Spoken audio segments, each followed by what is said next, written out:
Omulabi wa MRU TV okola kyamaanyi era kya mutindo okutwekumirako n'okutulaba. Ssekajjigo Gerald nzikalidde ekisajja kikulu okubeera nga nkutotolera ensonga ez'olwaleero ezindeese. Anti ebyange byampuna bagamba anaazina takumba, nange bye bino bye nzijje ebweya nzijje embuule mbikutotolere. Era nga njagala twogere ku nsonga y'entobazi ekutte wansi ne waggulu efuuse namulanda ng'ennanda. Entobazi zigenze saanawo mu ggwanga lino Uganda olw'abantu bannakigwanyizi okuzizimbamu nga kwotadde n'okuzikoleramu ebintu eby'enjawulo. Njagala leero tukonsentratinge ku kye bayita Nateete wetlands oba olusaalu luno olw'e Nateete. Ekibuga Nateete mwana wattu gwe yenna eyali ayingiddeko mu kibuga Kampala okimanyi bulungi. Bw'oba ova ku Masaka Road osookera Kyengera no ku Busega ku roundabout w'okyamira n'obeera nga osobola okuyingira ekibuga Nateete. Ekibuga Nateete tuno kibuga kyamaanyi kikulaakulanye nnyo era bw'oyingira Nateete mwana wattu obeera oteredde entende mu Kampala. Nateete ono yeetooloddwa olutobazi olunene ddala olumweta ebbali era nga olutobazi luno luzimbiddwamu nnyo zi factory nga kwotadde n'abantu bannakigwanyizi abeeguliddemu zi poloti. Oyinza okwebuuza nti olutobazi luno okubeera nga abantu beegulidde erinnya okulugulamu zi poloti ebitongole ebikwatibwako biruddawa tekyogenda kubeera ng'okinyonnyoka mu vidiyo eno. Bw'atannaba kusubscribinga waluddewo dda. Mu vidiyo eno tugenda kubeera nga tutunuulira ebisoomoozebwa ki nema byesanga mu kubeera nga ekwasaganya ensonga y'olutobazi luno olw'e Nateete. Bitongole bivuddeyo okwogera ki ku bantu abasaanyawo olutobazi luno. Abantu ye abeeguddemu zi poloti bw'oba oliawo oyinza okulowooza bayina emirembe, beeyagala era bateredde ntende. Naye njagala tumanye bisoomooza ki bye basanga. Ali akatali kabbe amagumba alya asuula mu mulyango, naye ali akabba amagumba akukulira. Naye bano abali mu ntobazi balya kabbe oba balya kaabwe. Ekyo kyonna kyonna ogenda kubeera ng'okisanga mu vidiyo eno. Golowooza ensonga z'entobazi ki ekiyinza okukolebwa okulaba nga tuzitaasa naddala luno olutobazi olw'e Nateete. Y'obadde okimanyi nti omugga Mayanja ogumu ku migga eminene mu ggwanga lino gusangibwawo mu lutobazi olw'e Nateete. Era singa gubeera gukwatiddwa bulungi gusobola okufuuka ekyobulambuzi oba ekyomuwendo ekiyinza okubeera nga kiyamba eggwanga lino. Gwe atannaba kusubscribinga oluddewo koona ku bell button eryawo wansi obeere nga ofuna notification ku buli vidiyo gye tuteekayo.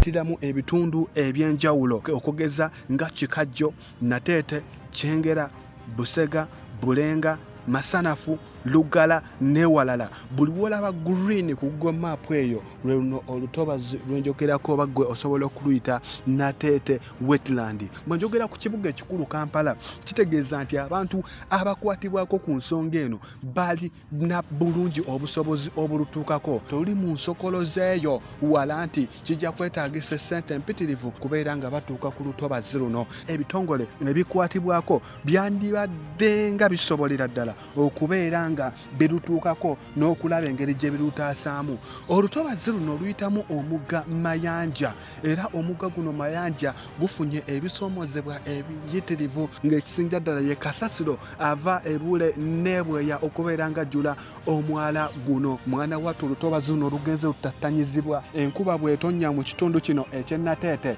ewamu totambulirako ddala ate nga n'awandi kugeza ng'oluguudo lw'e Nakawuka amazzi gaagula erinnya okulusala era nga ebiseera ebyo enkuba ng'etonyedde ddala abamu babulwanu bwe bayita ne basulya ddala e Nateete olw'ensonga batabasobola kuyita ku luguudo olwo kweyongerayo. Olusalu luno bingi ebize byogeddwa era tetujja kugamba nti ebitongole ebikwatibwako tebirina kye bikoze kulaba nga olusalu luno lutaasibwa. Ekitongole ekyenjagala tuteekeko nnyo essira mu nsonga eno kye kitongole ekya The National Environment Management Authority oba kiyite NEMA. Kino ekitongole kyagunjibwawo mu May 1995 era nga kyali kiwereddwa eddimu eddene ery'okubeera nga kikoordineetinga, okumonitalinga n'okulejula kuregulatinga obutonde bw'ensi nga kwotwalidde ebibira, entobazi n'ebirala okulabira ddala nga ensonga eno ey'obutonde tetattanyizibwa. Era ekitongole kino kikozesezza obusungu obw'ekika ekyowaggulu ku bantu abatattanya entobazi. Naye osobola okwebuuza ekibuuzo nti ekisaalu kino eky'Ennateete nemanga kiri mu kuzimbibwamu ng'abantu bali mu kigulamu zipoloti eri luddawa. Ekyo nze naawe kyenjagala tulondoole mu nsonga, era tugenda kutunulira minisitule endala ng'oggyeko nema etibwa Ministry of Water and Environment. Minisitule eno erimu akakunyizo ke bayita Wetland Management Development WMD, era ng'akakunyizo kano kayina omulamwa ogugamba nti Wetlands for the Future Generation, era nga kino kyagunjibwawo okulaba nga kikwasaganya ensonga z'entobazi nga n'olutobazi Nateete luno mwolutwalidde, era nga kigamba nti nno kyakukunjula omuntu yenna atattanya oba okubeera nga avoola obutonde obw'ensi naddala entobazi.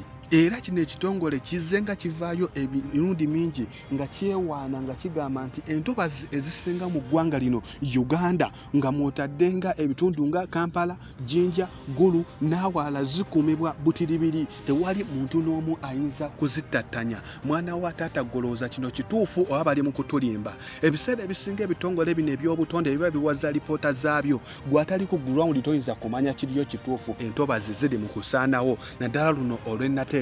Nga 26 Novemba 2012 Ministry eya the Water and Environment yegatta ne KCC nga kwotadde n'Obwakabaka obwa Buganda okulaba nga bakwasaganya olutobazi luno Olwe Nateete, okulaba nga terusaanawo kubanga baali bakizudde nti n'olutobazi luno luli mu kusaanawo, abantu bali mu kuluzimbamu. Naye okuva mu 2012 ensonga eno lyakwatibwako, baasalawo ne bagamba nti bagenda kumegana na buli muntu yenna agenda okugezaako okwongera okuluzimbamu, okululimamu n'okukolamu ebintu ebirala. Nazzikuno bukyanga ekyo kyogerwa tewali kyali kikoleddwa ku lutobazi luno. Gw'olowooza lwaki tewali kyali kikoleddwa? Minisita akwasaganya ensonga z'obutonde bw'eggwanga lino oba gite environmental management gwe bayita Beatrice Anyal avuddeyo mu nsonga nnyingi ng'agamba nti entobazi abantu bazireke nga kwotadde n'olutobazi luno Olwe Nateete. Era wadde waliwo bingi ebiganye, twagala tukkiriziganye nti ministries ze zikwatibwako zina kye zikozeewo okulaba nga entobazi zino zitaasibwa obanga zinunulwa. Minisita yagamba yabuvuddeko awo nti abantu beesonyiwe entobazi, era ng'agamba nti bakola bukubirire okulaba nga abantu bava mu ntobazi bagende mu bifo ebirala. Era ne wabeerawo n'omutamwa gavumenti gwe yateekawo ng'egamba nti nno abantu abasalawo ne bava mu ntobazi nga bo egenda kubawa akasiimo. Ekyo wali okiwuliddeko? Other strategies include taking stock of our wetlands. We have cancelled titles in the wetlands. We are continuing to create awareness and sensitization, capacity building on wetland conservation and strategies, monitoring and enforcement, wetland management planning, and providing alternative economic livelihood for those who voluntarily leave the wetlands. Minisita yennyini yavaayo n'agamba mu 2021 omwaka guno oguwedde ku World Wetlands Day, yagamba nti nno gavumenti nga yo ebadde ekola eddemu ery'okusazaamu ebyapa abantu abali mu kuzimba mu lutobazi luno, ezze nga ebawa okuwabulwa bave mu lutobazi luno kubanga entobazi zirina emigaso emiyitirivu ku ggwanga lino nga minisita bw'akyogera. Wetlands contribute to the quantity and quality of fresh water on our planet by serving as a granary of water through their ability to store water and then through purification of sediments, toxins, and pollutants. Water quality is also maintained as a result. So without wetlands, there is no water, and without water, there is no life. Pulezidenti w'eggwanga lino nga ye azenga avaayo ku mikolo egy'enjawulo, era waliwo yayogera lunye n'agamba nti abantu bave mu ntobazi nga kwotadde n'olutobazi luno Olwe Nateete naye kikyagaanye. About conserving the water sources, we are now going to be very firm. Nobody should be allowed to interfere with the lakes, with the rivers, with the wetlands. NEMA nga yo evuddeyo neeyogera n'egamba nfunye okusoomoozebwa olw'entobazi zino olw'abantu abeyita abanene mu gavumenti nti NEMA yo egenda okutuuka ku lutobazi naddala luno Olwe Nateete bagenda okutuukawo ng'olwedde waliwo ababede abaliwo nga kwotadde n'amagye ag'eggwanga oba poliisi nga balina n'emmundu bo aba NEMA kye bagamba nti balina mmundu era batyowa emmundu bwe batuukawo bano ab'emmundu nga babazza emabega. They are guarded by police. Because environment is all that we have in the world. Is it possible that you make this country know that I, Isiko, I was encroaching on this wetland and measures of this nature have been taken and have put armed guards? Surely. Are your officers really working? Chairman, our officers have been working. But you have rightly said that in some of these cases, you find the place is being guarded by armed guards. Abamu bagamba nti waliwo kye bayita lack of a legal act nti mu constitution ya Uganda tewaliwo tteeka lyakoleddwa kuluŋŋamya ngeri operation za ntobazi zino ziyinza kukwatibwamu naddala olutobazi luno Olwe Nateete nga bagamba nti omuntu asobola okwesimamu ku lutobazi luno nga tolina tteeka woyimirira kumukwata wadde okumusiba olwa gavumenti okwesuulirayo ogwa naggamba. Section 36(1) of the National Environment Act, which say the following activities are prohibited in wetlands. These are not enough. Wetland does not have a specific wetland act, like a forest act, like a fisheries act, etc., etc. MRU TV twatambudde bukolokolo ne tugenda mu kitundu kino eky'e Nateete okubeera nga tukwasaganya ensonga eno tusisinkane ku batuuze baayo babeeko ne kye boogera. Njagala nkubulire nti abantu b'omu ntobazi bano bazibu nnyo nnyo era olaba ku kamera bateekawo kakokola tondeka nnyuma ne naffe tulinkerettanye tegebwa amenvu n'erya bibombo twayingiddewo n'engeri y'amagezigezi okulaba nga tufuna information eno nga lwona tusonyiwa vidiyo ezisinga twazikwasiza ssimu nga kamera teyina weyita. Ensonga y'abachairman yo yaganidde ddala era nga chairman oluwulira nti oyogera ku nsonga ya lutobazi luno Olwe Nateete nga tewali kyagenda kugamba nga bwe yeefuula bize ne yeekubirawo amasimu nga kwotadde ne chairman okumunoonya enfunda eziwera naye ng'enteekateeka zaffe zigwa butaka. Naye twafunye omukisa ogwogerako ne kansala bakansala abasinga ab'e Nateete enteekateeka zaffe ez'okubanoonya zaabadde zigwa butaka abasinga nga tebakwata masimu ate abandi n'okutugamba nti tebalina budde boogera ku nsonga zino. Naye twafunye kansala owaffe owa Kyengera Kitemu kubanga olusalu luno lutambulira ddala netuuka ekyengera era n'abaako ensonga zayogera ku lusalu luno. Amanya n'eddoboozi bampita kansala Edirisa Muganzi nga nkiikirira ekitundu bakiyita Kivu kiri mu muluka gw'ekisozi mu Kyengera Town Council. Yenze Muganzi gwe baakazaako w'oku kiddo kya meeya ate era nga ndi muyimbi mu kibiina kya Vision Heroes era ekikulira omuyimbi era meeya Samathas Walukagga. Lwaki abantu bazimbye nnyo mu ntobazi ensonga enkulu eriwo ddala ddala. Lwaki abantu bazimbye mu ntobazi nti baagenda ne bazuula nti eno ku lukalu babaseera ki? Babaseerera ddala. Babaseerera ddala zipoloti ate ne bagula empewo nnyingi nnyo. Empewo ku lukalu abafere bangi nnyo. Kati ne basalawo bayingire ki? Entobazi. Bayingire entobazi ezo baziyingire oba mu bumenyi bw'amateeka oba mu ki? Baziyingire. Ontegedde bulungi nnyo? Nkutegedde ssebo. Ey'emu ku nsonga ez'okuba nti obufere bungi nnyo eno ku lukalu okufuna akantu ku lukalu ye nga kali kwala overpopulation kakireetera abantu eyo nayo ne option naga kangende nsetolinge wali nti obungi bw'abantu mu bibuga ng'ate baavu ng'ate baataaga okugaziwa nga kibaleetedde okudduka okugenda mu ntobazi. Yesebo okitegedde kakati nabadde mbuuza nti abantu mu ntobazi eyo kubanga tumanyi NEMA ezze ebakijjanya naye olowooza lwaki gavumenti ekyalemeddwa okujja abantu mu ntobazi? Bakiyita poor planning. Gavumenti eremereddwa okuplaningira abatuuze baayo abantu baayo.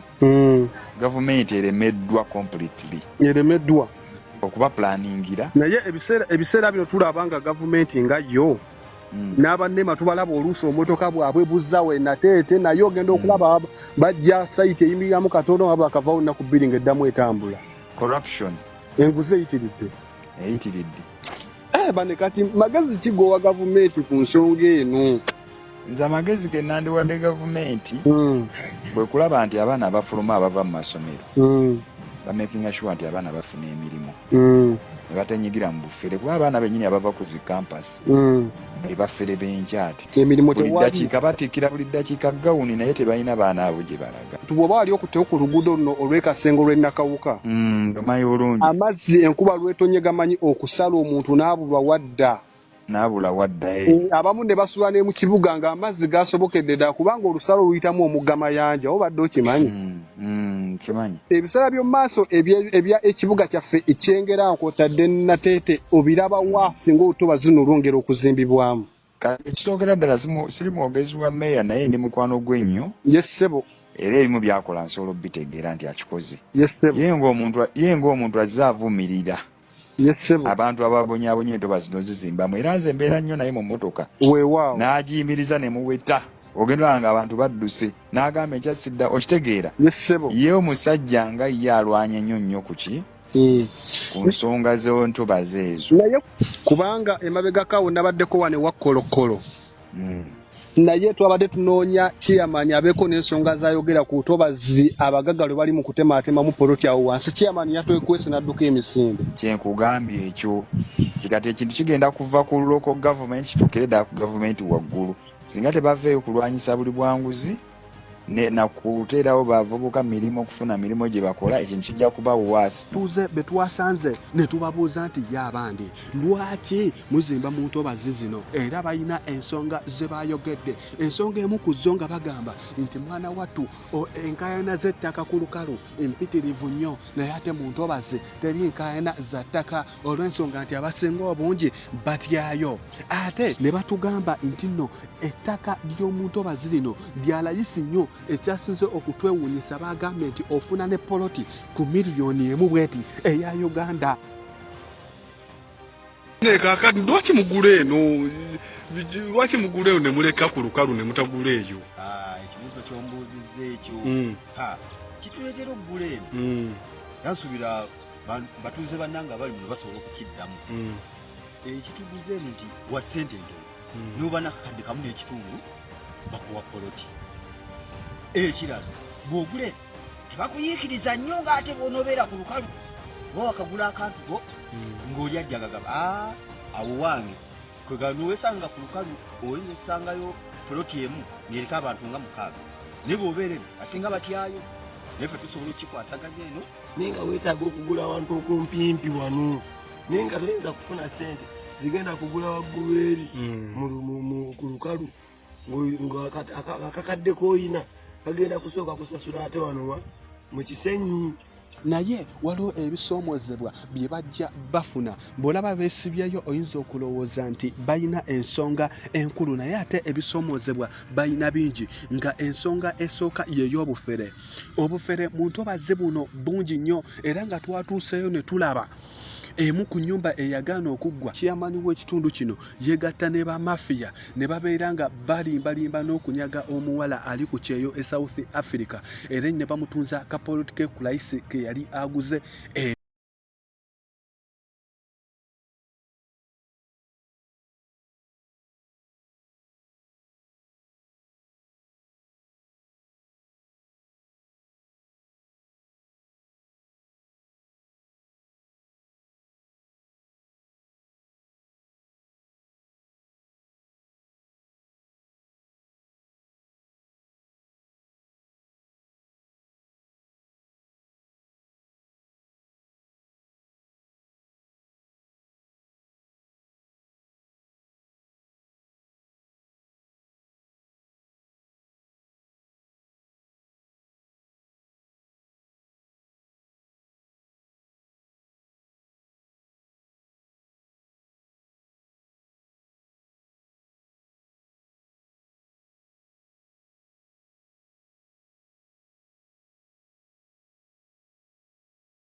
ebizimbe ebirala osanga babizimbye naye nga birimu enjatika, naye ekintu kino kiva kubeera nga amazzi agava mu ttaka gabiyingira ne gabiretera okwatika, naye era kino tekiganye bantu kubibeeramu.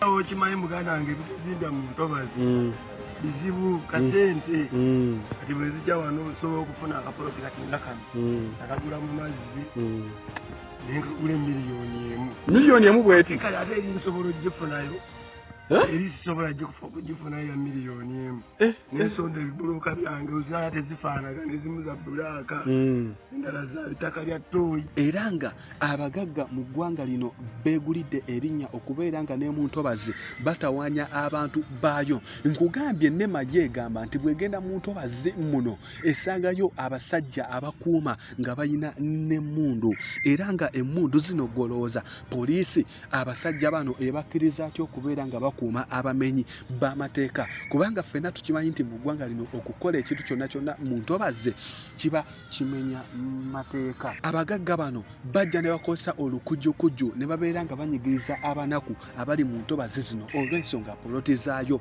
za layisi.